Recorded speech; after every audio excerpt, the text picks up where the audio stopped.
নাই নাই নালাগে নালাগে, পাছত আহিম নহয় আৰু। আজি যাওঁ দিয়া, দেৰি হৈছে এনেও। ঠিক আছে তেতিয়াহ'লে। পাপা, এই হৈকিনী আণ্টি কিয় আহিছিল? জোনালী আৰু অৰ্ণৱৰ বিয়াৰ ডেটটো কেইদিনমান আগবাঢ়ি দিবৰ কাৰণে কৈ আছিল। কিয় পাপা? বিয়াত মাত্ৰ এসপ্তাহ সময় আছে আৰু সকলো আয়োজন হৈ গৈছে অলমষ্ট। এতিয়া বিয়াখন আগবাঢ়ি দিলে কেনেকুৱা হ'ব?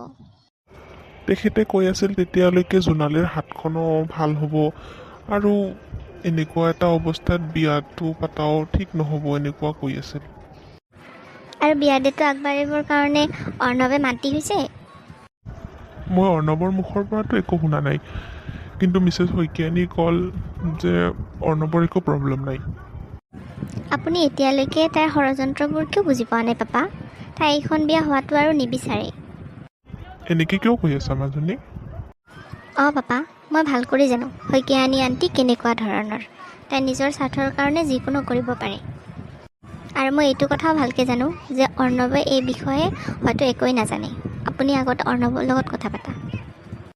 মইতো একো ধৰিবই পৰা নাই, এই শইকীয়ানী কি কৰিম বুলি ভাবি আছে? জোনালী এই বিষয়ে গম পায় নে নাপায় পাপা? তাই ভিতৰত ৰেষ্ট লৈ আছে, মই এতিয়ালৈকে তাক একোৱেই জনোৱা নাই। তাইক একো কোৱাৰ দৰকাৰ নাই পাপা। কি কৰিব লগা আছে মই কৰিম, আপুনিও টেনশ্যন নল'ব। ঠিক আছে।